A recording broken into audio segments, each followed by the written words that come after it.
Chapter 321. The Prosperous Western Territory 1. This might be stating the obvious, but nothing was more important than experience.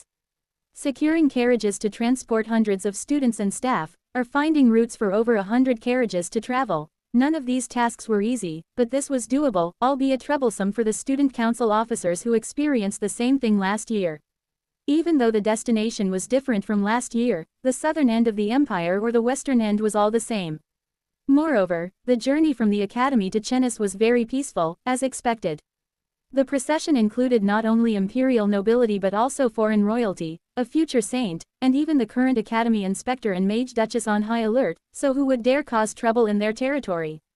For the lord of any territory, letting something happen during this journey would be a disgrace so unbearable they'd probably rather bite their own tongue and die. The wise duchess would also be on guard. More importantly, this procession was heading to Chenis Duchy. For the wise duchess, who was tasked with hosting hundreds of guests, an accident en route would be nothing short of outrageous. A duke's anger was terrifying, and when that duke was the wise duchess, it was even more so. You never know what she'd say in anger or what kind of retribution she'd demand. She might even say, "I'm angry, so attend the next New Year's greeting in a ballet costume." And it wouldn't be out of character. So, thanks to the efforts of lords who didn't want to witness true madness, the school trip's procession was incredibly peaceful. Opa, here, while the procession was peaceful, my own situation was far from calm. Ah, thanks. I barely managed to chew and swallow the apple still in my mouth before taking the one Irina handed me. I appreciated the thoughtfulness, but I'd get indigestion even with water if I was eating at this speed. As I chewed, I glanced around to meet the gazes of 4 pairs of eyes fixed on me. Including me, 5 people were riding in a 4-person carriage. Of course, noble carriages were spacious enough to accommodate double that number, but we were still pushing the recommended capacity. But what could I do? It would be strange to ride separately from my lovers and to have some of them ride separately, or for me to ride alone in another carriage. Unlike last year when I rode in the carriage to keep an eye on the club members enchanted by Louise, this year's seating arrangement revolved around me. Hee, it's nice being together like this. Meanwhile, Louise, whose eyes met mine, smiled shyly and spoke. The journey from the academy to Chenis took several days by carriage. Spending that much time in close quarters with the same 5 people indeed made us feel closer than when we were at the academy, where our schedules and separate lodgings often kept us apart. That's true. I wish we could stay like this longer. Seeing Irina smiling softly in agreement made me feel emotional. Last year, Irina was trembling at the thought of even stepping on my shadow, but now she was comfortably riding in the same carriage as me. You never know what the future has in store. It wasn't something I was feeling for the first time, but here it was again. Santoria, the heart of Chenis Duchy. As the core of the duchy, it was one of the empire's top 10 cities. Being such a big city, there were plenty of accommodations for tourists, and considering the floating population Santoria could accommodate, the number of academy students and staff was just a drop in the ocean. The only challenge was finding lodgings fit for nobles. This is unique. It feels like looking at a temple.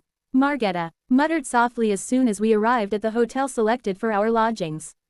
Indeed, Chenis's hotels, unlike the extravagant resorts of the Boyar Duchy, had a stately and refined elegance. While Chenis is famous as a tourist destination, it was also known for pilgrimage routes during the previous duke's time. So, they focused on cleanliness rather than extravagance for those pilgrims. As if to satisfy Margetta's curiosity, the mage duchess lightly stroked her head while explaining. The previous Duke of Chenis, the wise duchess's father, was known as the pious duke. It was hard to believe once you saw his daughter drunk 24/7, but he was a very devout follower of the Dawn sect.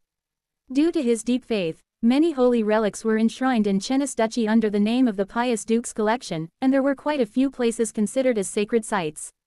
The Duke's carefully curated relics and the numerous holy sites scattered across the land must have been an irresistible lure for pilgrims. That heritage shaped Chenis into a unique tourist destination, different from Boyar's splendor and grandeur.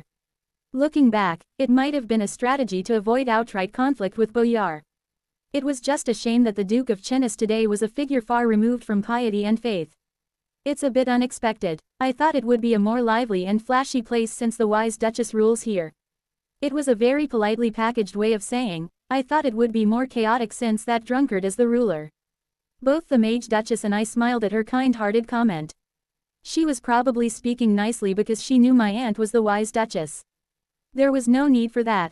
The ducal castle will probably be closer to what you're imagining, Mar. Oh, Margetta let out a regretful sigh when I revealed this harsh truth that contrasted with her kind thoughts. Sadly, it was true. The atmosphere of a territory often reflected the personality of its ruler. Considering the wise Duchess's tendencies, it wouldn't be strange if all of Chenis became one giant tavern. But fortunately, there was a restraining device next to the wise Duchess. Thanks to my uncle's tearful efforts, faith and morality still managed to survive in Chenis, at least nominally. The price, however, was that the ducal castle itself had transformed into a huge tavern. It really was a case of sacrificing the small for the greater good. She must be a very cheerful person. Too cheerful, and that's the problem. The pious Duke was too serious, but Louise, who had been looking around the hotel with sparkling eyes, seemed interested in our conversation and spoke up, only to smile awkwardly at the Mage Duchess's seemingly tired response. For the Mage Duchess to look visibly troubled by someone was a rarity, perhaps the most unique case in the 100-year history of the Mage Duchess's reign as a duke.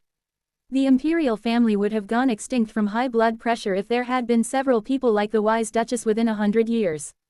At least their heir is normal. I heaved a sigh of relief as my thoughts drifted to the wise Duchess's only child. They were a testament to the fact that the wise Duchess was a mutation in the Salon ducal family and gave hope that a normal duke would ascend after the wise Duchess's reign ended. A hikikomori who received attention from the empire for various reasons but, like her mother, had no intention of leaving their territory.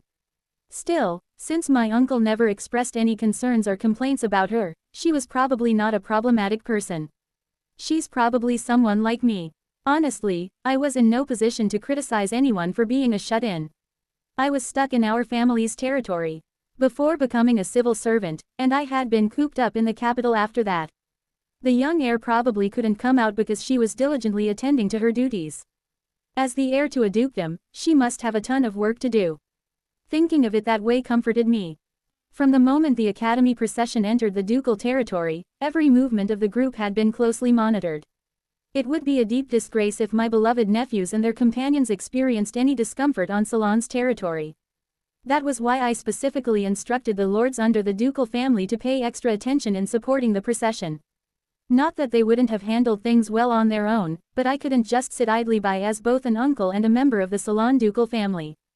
Young Master Carl and young Master Eric have arrived safely.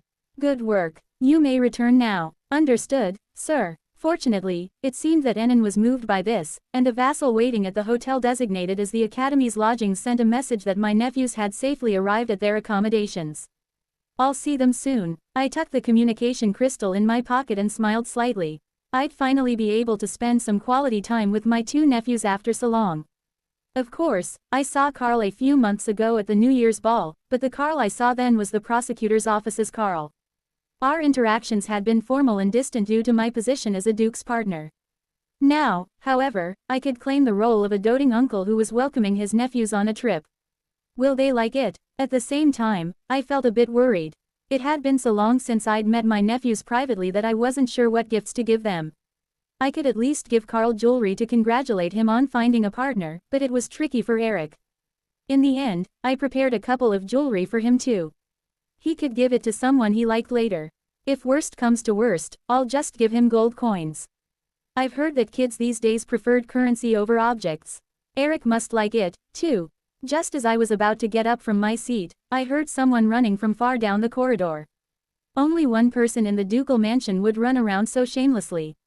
Darling, darling, darling, darling, darling. It was Dell, who was flailing her left hand while clutching a bottle of liquor. Wait, just one bottle.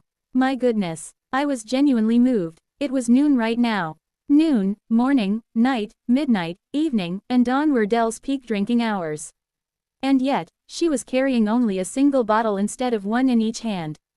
She's restraining herself. Dell must have been holding back for the sake of her long-awaited reunion with her nephews. After all, her love for family was always sincere. I finished all the booze. Where are my sweet nephews and precious nieces-in-law? I just heard. They've arrived at Margaret Hotel. Yay, let's go right away. I barely managed to grab Dell by the nape of her neck as she tried to turn around and run off. It was one thing with our nephews, but there were other academy students and staff at the hotel as well. How startled would they be if a drunk duke suddenly showed up unannounced? Del, we should contact them first before going. Ah, but why? I want to see them right away. Arodal. When I called her by her full name instead of her nickname, Del finally stopped struggling and pouted. Seeing that made me smile. It was funny that the only time the usually shameless Del showed a mellowed appearance was when I called her by her name. It is a bit of an extreme name, though. Arodal, a pious name which was taken from a saint of the Kefalofen Empire. From the perspective of my father-in-law who was called the pious duke, it was an utterly ordinary name. But the minor issue was that this Saint Arodal was a man with bulging muscles. It was meant to mean for her to grow up strong, but she grew up strong in a somewhat different direction from my father-in-law's intentions. Well, it didn't matter as long as she was strong, right? Father-in-law must be proud and smiling down on her from heaven. Chapter 322. The Prosperous Western Territory 2. I was already feeling tired before I had even unpacked. My nephew Tilda, I heard you just arrived. Auntie will be there right away. The communication crystal suddenly lit up with a one-sided drunken rambling and announcement. Her enthusiasm was almost terrifying, as if she might burst through the door any second. At least it wasn't a surprise visit, she had the decency to announce herself first. Still, the thought of a duke descending upon a hotel full of academy students was a nightmare. What kind of relaxing school trip would it be if everyone had to host such an intimidating figure? They might consider it a social event if it were another duke, but dealing with a drunkard duke who didn't even leave her territory was a bit. Give it to me. Hua, darling, you want to see nephew too? Of course. So, hurry up. Okay, here. I heard Uncle's voice next to the wise Duchess just as I was about to suggest that we visit the ducal mansion instead. What a relief. The suffocating tension I felt vanished in an instant. As expected, Uncle was the only one who could rein in the wise Duchess. His reliability was unmatched. I see you've arrived safely, Carl. That's good. Was there any discomfort on the way? No, there were no problems at all. Uncle, who had pushed aside the wise Duchess and grabbed the communication crystal, greeted me with a gentle smile. This was the proper way to start a conversation. When contacting relatives, exchanging pleasantries should come first. The wise Duchess just made a unilateral announcement about coming to see us as soon as she heard we arrived. Please, learn at least 10% of your husband's manners. Your aunt is making a fuss about wanting to see her nephews, so we'd like to see you today. Ah, yes, I understand. Of course we won't be coming to the hotel, so don't worry. Those perfectly sensible words eased my worries once more. Why don't you and Eric do some sightseeing in the meantime? Let's meet somewhere nice. He meant that they'd come and find us if we slipped away to somewhere without many people. It was a reasonable compromise. After all, it was bound to cause a commotion whether the wise Duchess came to the hotel or we went to the mansion. Meeting at a third location would still create some noise, but it'd at least be the least noisy option. Ah, it's fine to bring your other companions too. That made me chuckle. If Uncle wanted to meet anyone besides us, then who else could it be but their future nieces-in-law? Thank you for the thoughtful suggestion. Of course, I was planning to bring them along even if Uncle hadn't mentioned it. Even the wise Duchess might be a bit quieter with the mage Duchess right there. Eric's expression changed as if he was a patriot who'd lost his country when I told him we were going to meet the wise Duchess, but it was just a minor issue. Would you prefer to go, or for her to come here? A nephew can't make his aunt come to him. That single comment was all it took to get him moving. No matter how much of a recluse Eric was, he couldn't risk getting his cheeks smothered in public. Honestly, I couldn't blame him. I'd want to bite my tongue and drop dead if that happened to me in front of an audience. Sarah, you come along too.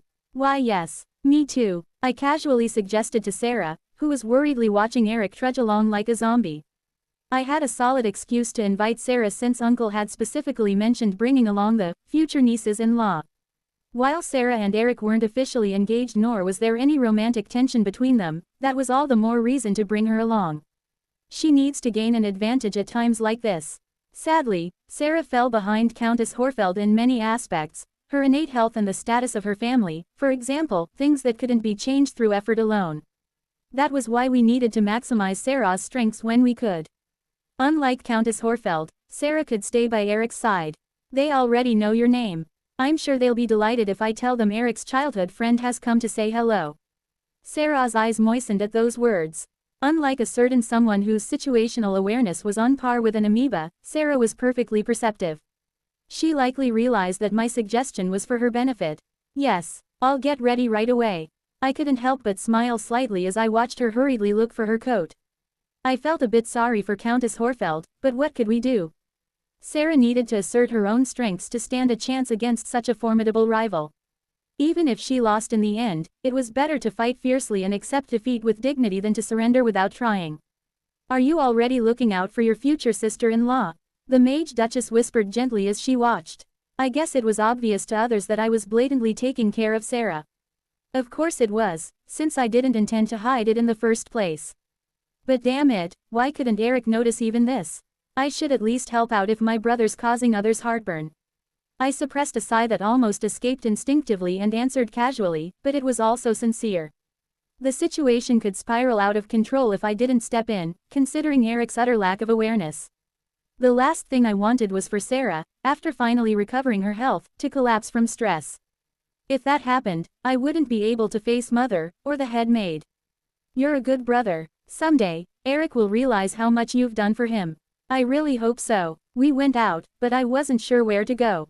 Uncle told me to go sightseeing with Eric, but visiting a popular tourist destination wasn't an option. I can already imagine how much attention that would attract. Meeting them discreetly in the middle of a tourist hotspot. Sure, hiding a tree in the forest would work in theory, but that'd be taking it too far in this case. The forest would be so dense that the tree couldn't even get through. Still, the fact that Uncle specifically suggested meeting outside implied there was a suitable place. With the mindset that something would turn up if we looked, I got a map. Ah, there might be fewer people here. Oh, I couldn't help but react as soon as I saw where Irina was pointing. It was indeed an ideal spot. Although technically part of the sanctuary for non-human races, the area had long since become a run-down old district due to continued urban expansion. It was so desolate that calling it a district felt like an exaggeration. Tourists wouldn't venture there, nor would most locals or even the non-human residents. While it lay just outside Santoria's walls, it was only a short carriage ride away. It was far enough for privacy and close enough for convenience. It was perfect. Why don't we visit the sanctuary area after greeting Aunt? It'd be a shame to go all that way and not take a look. That's true. I nodded at Eric's reasonable suggestion. The Mage Duchess seemed curious about it too, so it would be a good chance to take a quick tour. With the plan settled, I pulled out the communication crystal. I should at least leave a message about where we were going so Uncle could find us easily. I quietly closed the book I was reading as I heard footsteps approaching beyond the door. That sound was definitely Mother's steps. I'd rather not risk keeping my book open, only for a stray drop of liquor to fall onto it and ruin my day. Lily. Sure enough, Mother burst through the door not long after. Honestly, I told her so many times that she needs to maintain her dignity as a duchess. No, even if she isn't a duchess, isn't it common sense to knock or call out from the door before entering someone's room? You're reading again. Geez, I told you to go out and play sometimes. Mother hugged me and kept kissing my cheeks as soon as she entered the room. She smells like alcohol. It felt like I was getting drunk from the strong smell of alcohol every time Mother kissed my cheek or every time she opened her mouth. It's strange, people shouldn't get drunk just from the smell. Anyway, I gently pushed away Mother, who had gone from just kissing my cheeks nonstop to sucking on them. She does this every day, but it's troublesome if she does it today too. Today is the day we're meeting guests. I need to explain it to her clearly. I stared intently at Mother as she slid away. Today is the day we're meeting Crossius's family members, who are also our relatives. Moreover, one of those relatives is the current prosecutor's office's executive manager. Even in the countryside, I've heard of the prosecutor's office's executive manager, a young man whose many achievements had already made him a political heavyweight. There's no way I could let him see me clinging to Mother like this, receiving kisses like a child. If anything, I need to present myself well in front of an important relative and not embarrass myself further. So, I need to tell Mother that her behavior is tarnishing the honor of the 300-year-old Salon ducal family and embarrassing the countless vassals who are following the ducal family.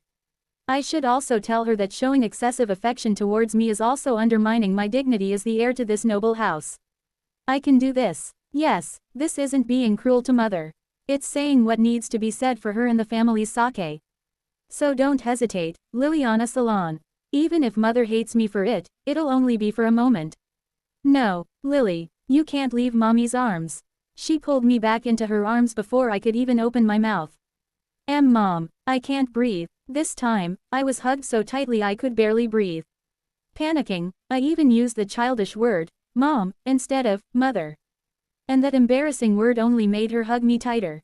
Why? I can't understand it. Shouldn't a duchess scold her child for showing improper behavior? I'm not a baby anymore, I'm a 10-year-old lady already. You'll make Lily faint at this rate. I couldn't escape Mother's arms even though I struggled as much as I could, but I was finally released thanks to Father's words, who had approached us at some point. I hurriedly hid behind Father's body as soon as I was free, using him as a shield. Even Mother wouldn't ignore Father and rush at me. "Dell, I told you to just tell Lily to get ready to go out, not to make her cry." I'm not crying." I instinctively denied Father's words, but my eyes were wet when I wiped them. This is all her fault. A proper lady shouldn't cry over something so silly, and yet. Hick. Oh dear. Father stroked my head as I burst into tears from the frustration, and somehow, that only made me feel worse. Chapter 323. The Prosperous Western Territory 3. The old district in the non-human sanctuary area was just as quiet as expected. As we waited absent-mindedly for the wise Duchess, a carriage escorted by knights arrived. Judging by the Salon Ducal family crest on the carriage, it was definitely the wise Duchess. I ignored Eric, who closed his eyes dejectedly as soon as he saw the crest, and approached the carriage. The carriage door flew open on its own before the knights could even touch it. "Yay, nephew!" The wise Duchess practically exploded out of the carriage, flinging the door open with enough force to almost break it. Meanwhile, the knights showed no change in expression, seemingly used to the wise Duchess's eccentricities. It was a pitiful sight. These knights must have been chosen for their skill, character, and lineage, but they were stuck guarding her. Rather than feeling pride in their duty, they must spend each day simply praying to survive it. "It's been a while, Aunt. Hee. Long time no see, nephew." "Yay, seeing you in person is better than through the communication crystal." "Yes, I think so, too." I nodded and responded to the wise Duchess, who kept slapping my arm as if delighted. Her gaze was already directed behind me anyway. She'd move on quickly as long as I didn't give an answer that would upset her. "Little nephew." As expected, the wise Duchess immediately rushed towards her next prey. It made sense. She had seen me just a few months ago at the New Year's ball, but it had been years since she'd seen Eric. Thank goodness. I had never felt so glad about being obligated to attend the New Year's ball. "Thank you so much, Imperial Law. Eric has grown so much, too. He's a full-fledged adult now." Uncle's amused voice reached my ears as I watched the wise Duchess shower Eric with relentless kisses. It seemed like he was just expressing happiness at seeing him after a long time, but saying such things while Eric was being miserably smothered made it sound like teasing. If Eric heard, he'd probably ask what kind of adult had to endure that. To her, he's still a child. That can't be helped. Just as parents always see their children as kids, it's no different for his nieces and aunts. In other words, this excessive affection wouldn't change until either the wise Duchess or Eric died. What a terrifying thought. Hang in there. Eric was now having his cheeks sucked beyond mere kisses, while Sarah didn't seem to know what to do, unable to bring herself to push away her crush's aunt, who was also a duke. Meanwhile, the mage Duchess was rubbing her forehead at a fellow duke's antics. I looked away, afraid that my own mental state might be damaged if I kept watching. "Endure it, Eric. You need to keep the wise Duchess occupied for me to survive." "Oh, come on. Why are you hiding when you've come all this way?" "Pardon." I turned to Uncle at the sudden words. I'm not hiding." Then, I quickly lowered my head at the young voice coming from below. Only then did I notice the young girl peeking out from behind Uncle. She had brown hair, much like his, and striking golden eyes like the wise Duchess's. But unlike the wise Duchess's eyes, which were clouded with drunkenness, these eyes sparkled brightly. Ah, is this the young Duke? It was my first time seeing her in person, so I wasn't entirely sure, but everything pointed to that conclusion. She had clearly inherited her parents' features, and the only child who could be sticking so close to Uncle would be their heir. She's still a child. It was a bit embarrassing. I thought she was a gloomy kid forced into being a hikikomori due to work, but she was just a child in her growing years. Not even knowing my cousin's age really showed how little interest I had in my extended family. The young Duke trembled as I stared blankly at her, but she soon bravely stepped out from behind Uncle to greet me. "I am Liliana Salon of the Salon Ducal family. It's an honor to meet the renowned prosecutor's office's executive manager. Such a simple greeting, yet it gave me hope for the future of the Salon ducal family. Her bold eyes avoided mine only briefly, while her voice was clear and steady for her age. Her tone was also polite and proper. Most importantly, unlike a certain someone else, she wasn't drunk. What truly warmed my heart, though, was how she struggled to maintain composure despite trembling slightly in this unfamiliar situation. She was clearly nervous but doing her best to act poised. It's a miracle. I couldn't help but be amazed at the fact that such a normal daughter came from that wise duchess. Of course, the wise duchess herself was a once-in-a-generation mutation within the Salon ducal family, and uncle's blood was mixed in too, but some people were worried that the mutant genes might be so strong they'd be passed on to the child. Nice to meet you, young duke. I'm Karl Crossius of the Crossius family. Anyway, impressed by the young child's efforts, I politely offered a handshake. I saw her flinch as I bent my knees slightly to match her height, but I pretended not to notice. Based on her speech, I could see she was trying hard to appear mature. Treating her like a child would only upset her. It's reassuring to see your cousin treating you so kindly, Lily. I was worried you might feel lonely, but with him around, you'll be in good hands. However, my consideration was rendered meaningless as Uncle gently stroked the young duke's head while speaking softly. She started trembling again, this time for a different reason, at the obvious childlike treatment. But it couldn't be helped. For my uncle, she wasn't just his niece, she was his beloved, adorable daughter. To him, she'd still be a precious baby even when she turned 20 or 30. A female version of Eric. Thinking of it that way made me feel sorry for her. Unlike Eric, though, she had to live with the wise duchess. That poor girl's cheeks probably didn't stand a chance. Ah, she's crying. The sobbing voice of a young child echoed sadly. Sniff, just wanted, to make a good impression, since it's my first time, meeting my older cousins. Uncle gently patted her back with a somewhat awkward smile as she sobbed her heart out. Though her hiccuping made it hard to understand, it seemed she was upset that her grand and dignified debut as a young duke had instantly devolved into a little sister saying hello to her older brothers. No wonder she specifically called me executive manager. At first, I thought she'd simply picked up my title from somewhere, but she wanted to appear impressive because she was the younger sibling by blood relation.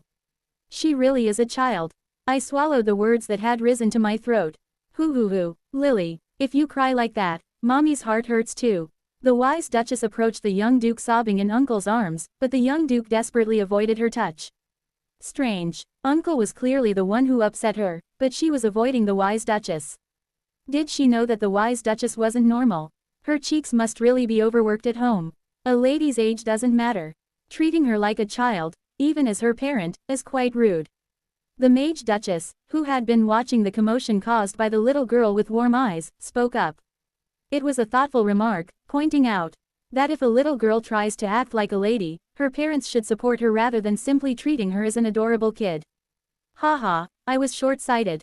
Thanks to your grace, I've gained an important insight. Uncle nodded at the advice. He seemed genuinely reflective, as though he wouldn't have teased her so much if he'd realized how deeply it affected her. Still, it felt odd to hear this from the mage duchess. While she said that age didn't determine whether someone was a lady, it also implied that even at 100, someone could still be considered one. Darling, why are you being so formal with the mage duchess? The wise duchess's words interrupted my thoughts. What? I was bewildered. Wasn't it natural for my uncle to be formal with the mage duchess? If anything, it wouldn't be strange for the mage duchess to speak casually to my uncle, but she also used formal speech out of respect for him being a duke's consort. The mage duchess Tilda, she's our niece-in-law now. Who uses formal speech with their niece-in-law? For a moment, I doubted my ears. Seeing Uncle's eyes widen, he probably felt the same. Sure, if the mage duchess was my fiancée, then she could technically be considered their niece-in-law. But expecting my uncle to casually drop all formalities, that seemed a bit much. Is it? Come to think of it, the mage duchess seemed to secretly hope for the patriarch and mother to speak to her more casually. In that case, she might actually be happy if someone called her their niece-in-law. Nope, never mind. That idea crumbled the moment I saw her face. Suddenly targeted, she wore an incredibly complex expression.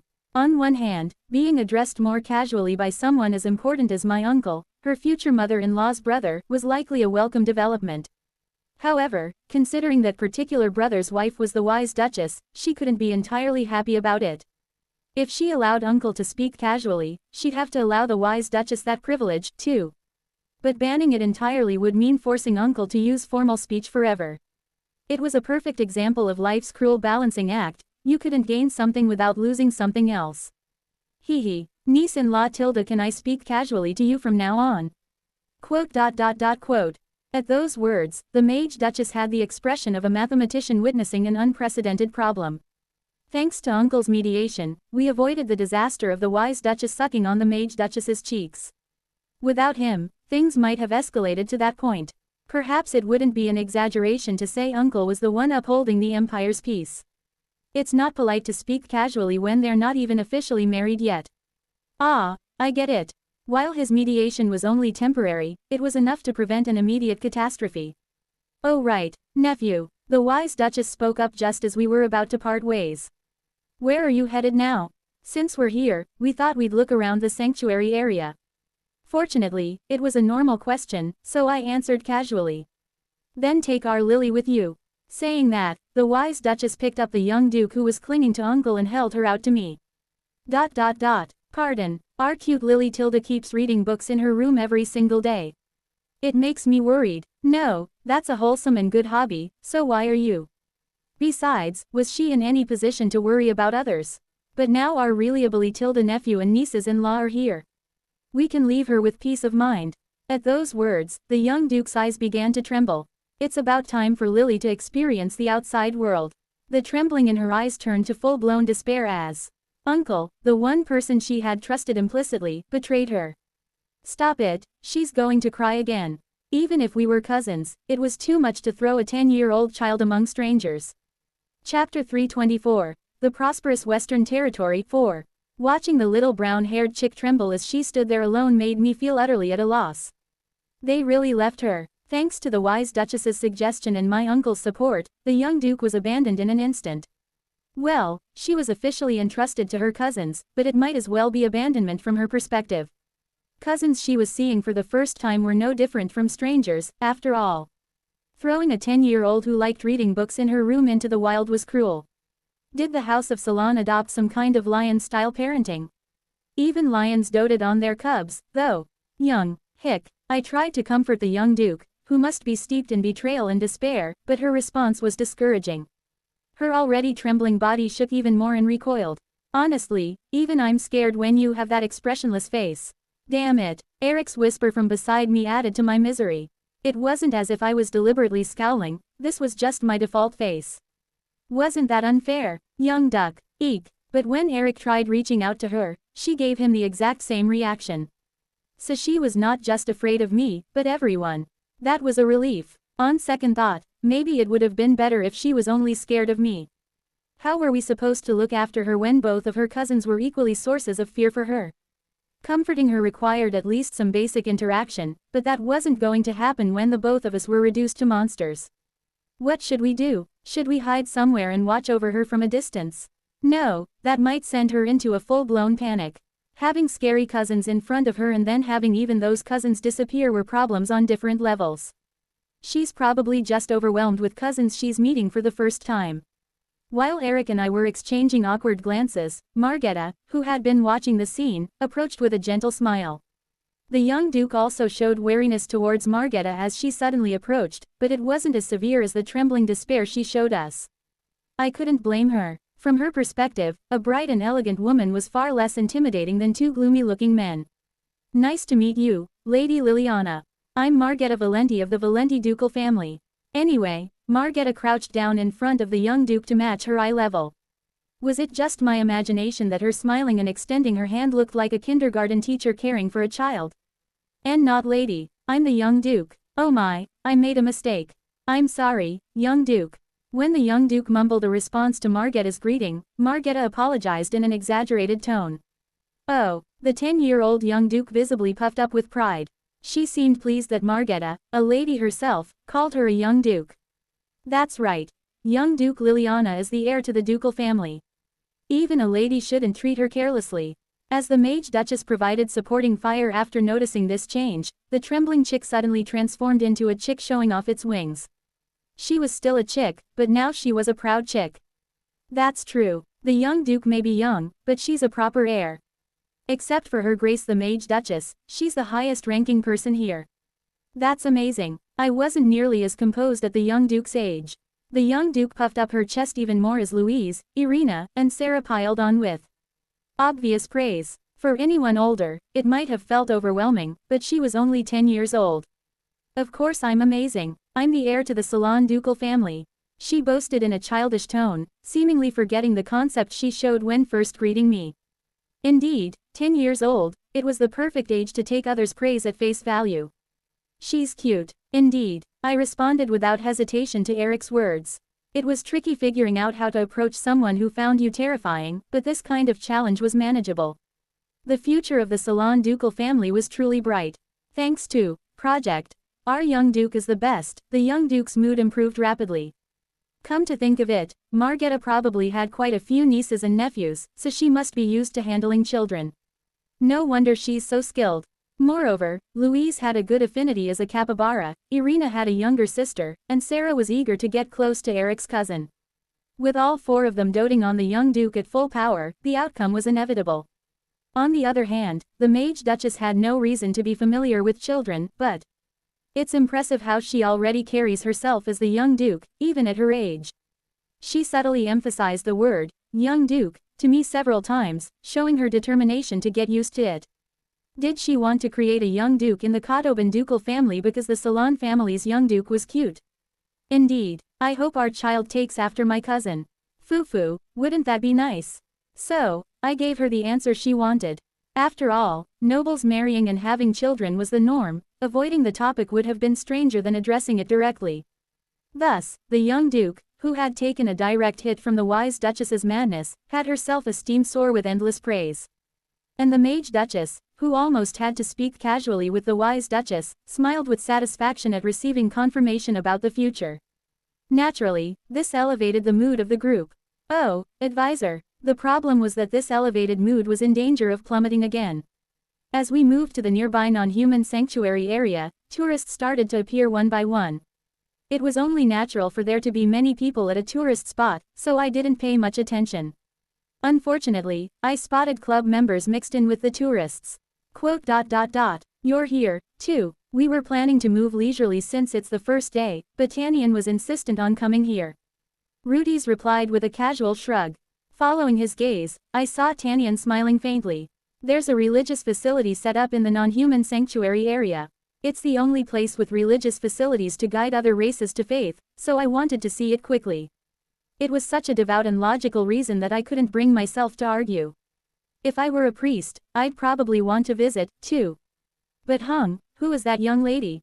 At Tanyan's words, the club members' gazes all fixed on the floor, or more precisely, on the young duke holding Margetta's hand. Oh no. Unfortunately, the young duke, who was already afraid even of her cousins, was visibly terrified again by the club members' stares. Damn these guys. After we worked so hard to comfort her. Could you be Lady Liliana, the young Duke of Salon? Just as Margetta was hurriedly trying to comfort the whimpering young duke, Ainter's words made the young duke's eyes widen. Even I was caught off guard. How did Ainter know about her when I, her cousin, barely did? Have you met before? Ah, no, I've just heard that the wise duchess's daughter has brown hair and golden eyes. He also gave me a look that said, seeing her with you, the wise duchess's nephew. She must be the young duke, which made me understand. Of course, he was an ordinary prince before the second prince's faction fell. It wouldn't be surprising if he had memorized key details about the major ducal families. Young duke, what an honor to meet the future duchess. Rudy's burst into laughter at Ainter's explanation and strode towards the young duke. A towering figure with a flushed face and an imposing frame, any child would be justified in crying at such an approach, but the fact that a royal recognized her was enough to give her the courage she didn't have before. Hick. Of course, there were things in this world that courage alone couldn't overcome. Being only 10 years old, she probably didn't know that yet. How pitiful. And Rudy's, in turn, was flustered by the young duke's sniffling. I was satisfied to see this usually shameless guy at a loss for what to do. Our group, which started with 7 people from the lodgings, had now grown to 12. I didn't particularly mind. The Salon family's young duke was also baby's cousin, so I was more than willing to look after her. The others were club members and thus people I was familiar with. It might have been uncomfortable if they'd been strangers, but this much was manageable. To be honest, I was too drained to care who joined us after dealing with the wise Duchess earlier. Young Duke, I bought too many, so could you eat some with me? It'd be a waste to throw them away. The sight of Prince Rudy's, who had made the young Duke cry earlier, now trying to comfort her by offering candy was quite a spectacle. It was surprising, actually.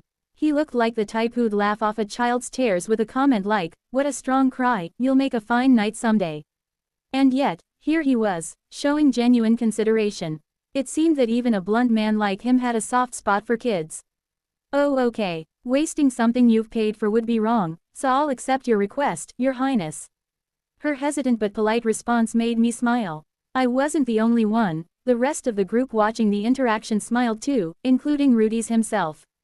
Even the young Duke who was now nibbling on the candy had a small smile on her face. Seeing her so happy over a simple piece of candy made me wonder.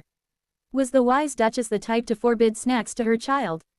That can't be. Someone who drank like she did couldn't possibly be strict about her daughter's treats.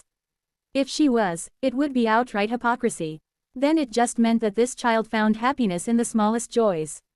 What a cute child. I smiled again. If there were a young duke or duchess like this in the Kotoban family, I felt certain I'd cherish them just the same. True to its name as a non-human sanctuary area, we saw various races that couldn't be seen elsewhere. Looking to my right, I saw a dwarf, and to my left was a beastkin. It was fascinating to see so many different species gathered in one place. However, this was a commercial district designed for tourists. Each race had its own residential area, so conflicts arising from racial differences were likely minimal. There are many elves, too. Scattered throughout the area were elves selling souvenirs and food. Their pointed ears were sharper than mine, and their youthful appearances suggested they were barely in their 20s by human standards. There was no mistaking it, they were pure elves unlike me, a half-elf. It would have been nice if Mother was able to come with us. There were dozens of elves visible right now. How wonderful would it have been to see so many of our kin with Mother? How proud would she have been to show our kin that she had come out into the human world, beyond the non-human sanctuary area, and proudly become a member of a ducal family. Kin. A bitter feeling washed over me. Would the elves in this sanctuary area consider us mother and daughter as their kin? Mother said she hadn't contacted the kin in the sanctuary area since she left about 150 years ago, and I was a half-blood born from her love with a human. Of course, she said she didn't regret leaving the sanctuary area, and I wasn't ashamed of the Kotoban blood flowing in me, either. However, that was a sentiment we shared as people who had adapted to the human world.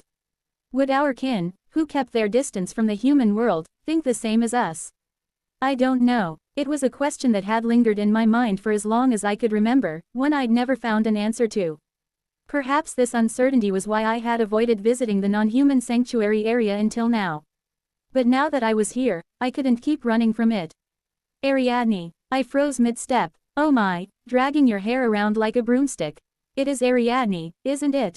That name. A name I could never forget but no one dared to say aloud. Turning toward the voice, I saw a cheerful elf woman. She seemed to be in the middle of her work as she spun cotton candy. The moment her eyes met mine, she spoke again. "Oh, aren't you Ariadne?" I had just encountered an elf who knew my mother. Chapter 325. The Prosperous Western Territory 5. An awkward silence hung in the air. I was too shocked after meeting someone who knew Mother for the first time, while the elf seemed equally flustered by the embarrassment of mistaking me for someone else. Neither of us could find the words to speak. Even the cotton candy in her hands grew larger as the machine spun, but neither of us acknowledged that trivial detail. My mother used to go by the name Ariadne. I said, finally breaking the silence. It felt strange to use formal speech with someone who wasn't royalty or a duke, but she must have been close to Mother seeing how casually she used her name. I couldn't dare to speak informally to such a person. At my response, the golden-haired elf's face brightened. "Then you're Ariadne's daughter?" "Yes, that's right. Oh my, oh my. No wonder you look just like Ariadne." She then approached me and cupped my face with both hands, turning it this way and that. I almost instinctively stepped back, but knowing she was looking for my mother's features on my face, I stayed still. Mother's face now only remained in my memories. If that face could be seen in me, too, then there was nothing that could make me happier. It really is true. You look exactly like her when she was young. Those words filled me with an indescribable sense of relief. Yes, of course, my mother's blood flows in me too. Thankfully, you don't seem to have inherited her personality. You're so mature for someone so young. What? Pardon, I couldn't help but question the strange words I heard. Young, mature. Ariadne left home about 150 years ago, so you must be just over 100 years old, aren't you? She blinked at my reaction, asking as if she might have misunderstood. I was confused because she had understood correctly. I was indeed just over 100, but she still called me young while knowing that. I'm 121 this year. Then you really are a baby.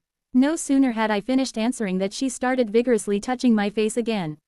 That look in her eyes was similar to how the others looked at the young Duke.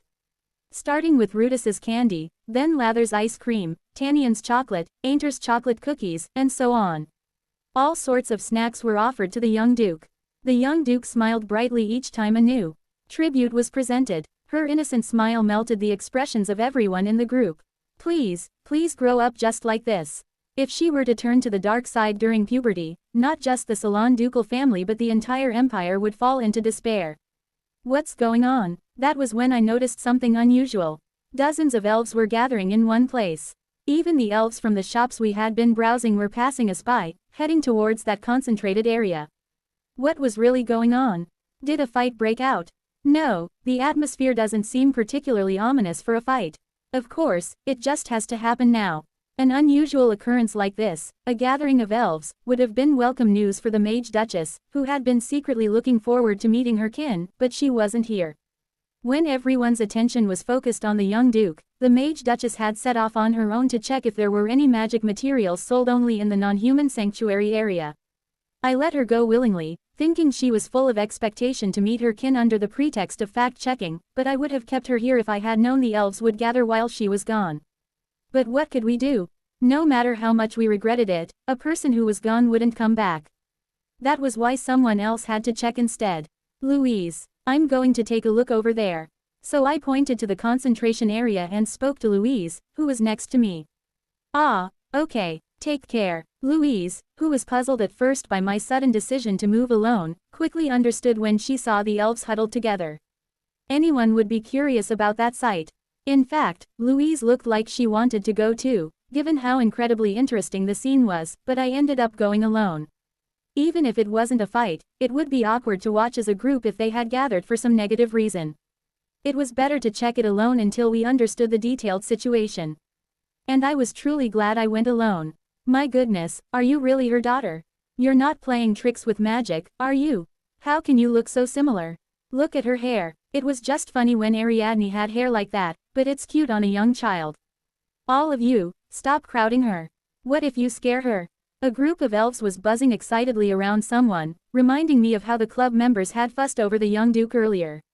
I almost laughed at the resemblance, until I realized who was at the center of the group. What the? It was the Mage Duchess. Her ears were pointed towards the ground unlike usual and she was stiffly looking around, but it was definitely her. Ah, baby, ah, the Mage Duchess, who had been suffering from countless elves' touches, desperately called out to me when she spotted me standing there blankly. Naturally, the elves surrounding the Mage Duchess turned their gazes towards me. Baby, hey, could this child be your son? Oh my, a child just over 100 already has a son. Ariadne's already a grandmother. While she's become a grandmother, I'm still a minor. No, a fatal misunderstanding sparked due to the affectionate nickname. Young man, come here. Before I could process what was happening, I was swarmed by the same eager hands that had overwhelmed the Mage Duchess. What on earth was going on? It felt like I was standing in a one-sided interrogation, surrounded by a barrage of questions with no allies in sight. I'd never experienced a formal hearing before, but this must be what it felt like. Thankfully, no one dredged up memories I didn't even recall. Oh, so you're lovers.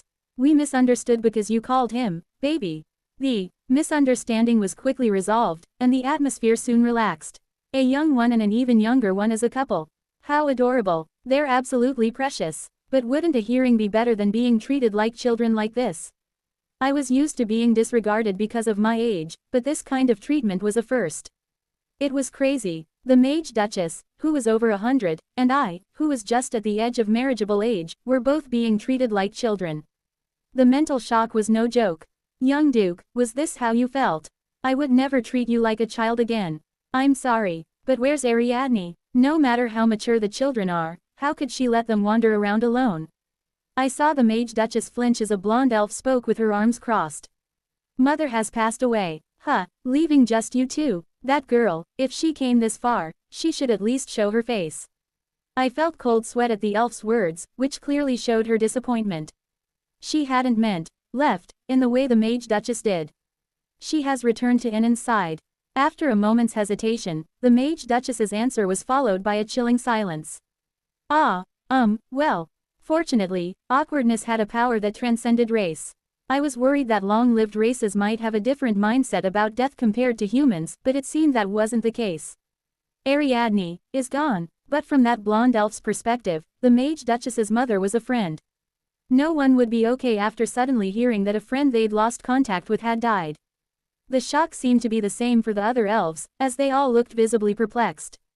In human terms, would it be like hearing that a classmate you'd lost touch with after high school had died in their 30s or 40s?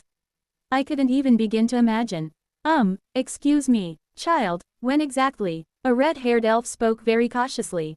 It must have been difficult to ask someone so young, by elf standards, when their mother had passed away. Still, they had to know. To mourn a friend properly, to understand how and why she had left this world, they had to ask. In the summer of 1277, the Mage Duchess's words were cut off as the red-haired elf suddenly embraced her. The Mage Duchess couldn't finish her sentence. The red-haired elf had pulled her into a tight embrace, tears streaming down her face as she patted the Marquise's back, soothing her like a crying child. Ironically, it was the elf doing the crying. 101 years ago. Didn't you say this child is only 121 now? At 20, that's an age when they should be loved and cherished. And Ariadne, what must she have felt, closing her eyes and leaving behind such a young child? The voices around us were filled with pure sorrow and sympathy. Listening to their conversation, my own thoughts turned blank. I knew there would be a significant difference in lifespan and perception between humans and elves, but to this extent.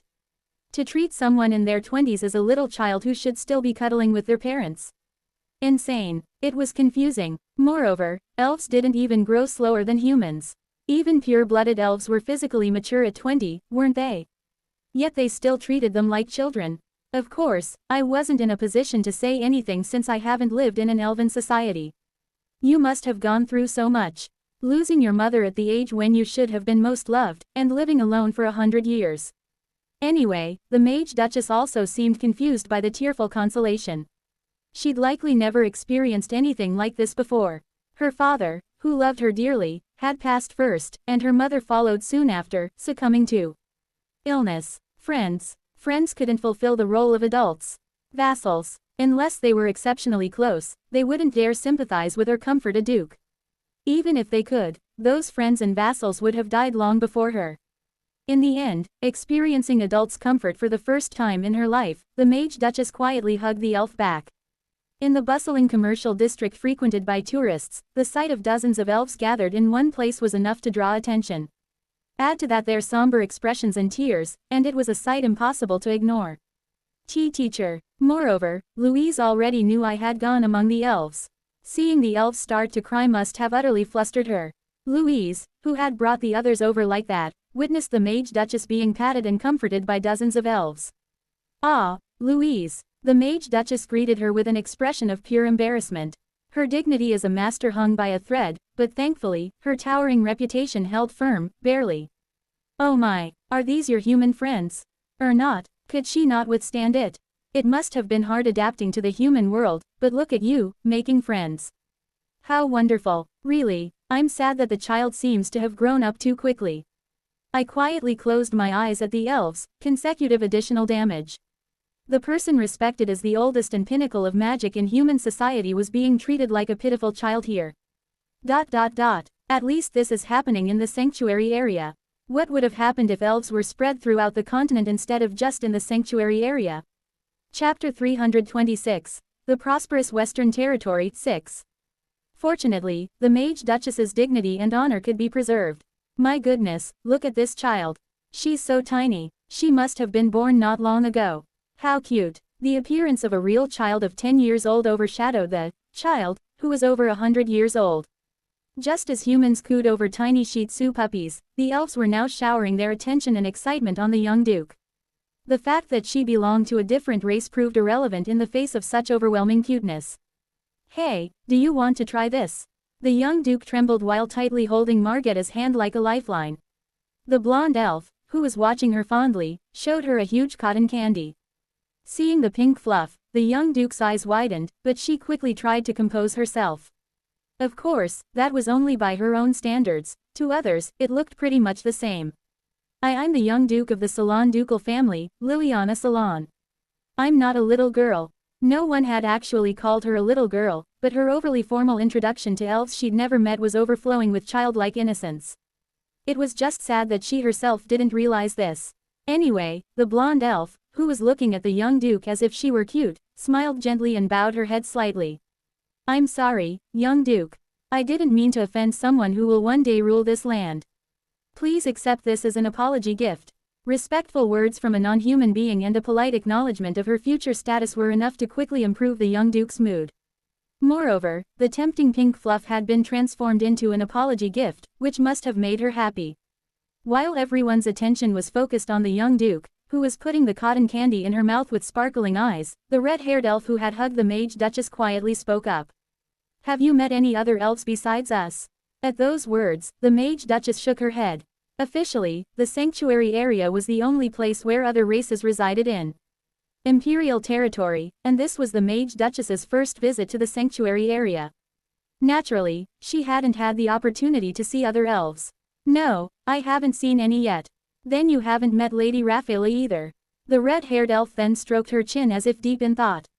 Who's Rafaela? Diving into thought was fine, but shouldn't she explain who that was first? The Mage Duchess was blinking in confusion, clearly unaware of who this, Rafaela, was. Realizing her mistake, the red-haired elf soon spoke up after a brief silence. She's your maternal grandmother. She's also the elder who represents us elves. Pardon. The sudden revelation of a grandmother she never knew existed left us all stunned, but the shock seemed greater for the Mage Duchess herself. The dazed voice that was hard to believe came from the Mage Duchess's mouth proved that our next destination was automatically decided due to the red-haired elf's statement. Although it was the residential district of other races and not exactly a tourist spot, there was no reason we couldn't go if the residents permitted it. It was an area that ordinary tourists could never enter. Although we got the chance to see this unknown world, no one dared to speak up or show excitement. Who would cause a commotion when the oldest person by human society standards was feeling down? A maternal grandmother. My own thoughts were a mess. Of course, the Mage Duchess's mother wasn't born from an egg, so it was only natural that the Mage Duchess had a maternal grandmother. However, the Mage Duchess had never been told about her grandmother, nor had her mother ever mentioned her maternal side while alive. So, she had assumed that something bad must have happened with the maternal family before her mother fled the sanctuary area. She's an elder. An elder was a title for the leader who guided the elves. Although the elder title wasn't hereditary unlike humans, being the daughter of the current elder would inevitably mean receiving special treatment. Yet the Mage Duchess's mother kicked away that treatment and left the sanctuary area. Moreover, she kept silent about her origins until her last moment. No wonder the Mage Duchess assumed there had been serious conflict between her mother and her family. Excuse me. Ah, yes, what is it? The red-haired elf was worriedly glancing at the Mage Duchess, who was walking with her head deeply bowed, but she quickly put on a smiling face and welcomed me as I approached her. Her response was friendly, but it felt odd. Was she still treating me like a little child? Beatrix never heard anything about her maternal family from her mother. Is it really okay for her to just show up unannounced? Anyway, the red-haired elf looked somewhat troubled when I asked this reasonable question. That's why they need to meet even more. The elder has been really depressed since Ariadne left. Sorry, that was unexpected. I thought they had a big fight and cut ties. Seeing my reaction, the red-haired elf looked back at the Mage Duchess and began softly chanting a spell. It was a soundproofing spell, one I recognized instantly from the familiar mana flow. It's true that Ariadne left after fighting with the elder, but it wasn't particularly serious. What followed was a complicated and oddly anticlimactic explanation. She said that the current elder was over 600 years old and an old-timer who had lived for 300 years even before the Kephalofan Empire was established, which meant that she was a victim of history who directly experienced the tyranny of the Apelles Empire. The reason so many different non-human races lived together in the sanctuary area, which was nestled in a single duchy of the empire, was rooted in the horrors of Apple's reign. Apple's human supremacy caused unimaginable tragedies for non-humans, and it produced not one, but 3 successive rulers as deranged as historical monsters like Hitler as the empire declined. By the end, non-human populations had dwindled to the brink of extinction. Most of the elves alive now were born around the time the empire was established, so their grudge against humans is faint, and they're okay with how the empire treats them now, but it's not the same for those who have lived as long as the elder. It meant that although the elves escaped hell by cooperating with humans, they still couldn't forget the harm done to them by humankind. Though they didn't blame the Kephalofan Empire, which had helped free them, many still chose to isolate themselves in the sanctuary area and avoided contact with humans entirely. Such elves never even set foot in the commercial district. So, the elder got angry when Ariadne said she wanted to leave the sanctuary area, and said she would consider her a stranger, not a daughter, if she didn't listen.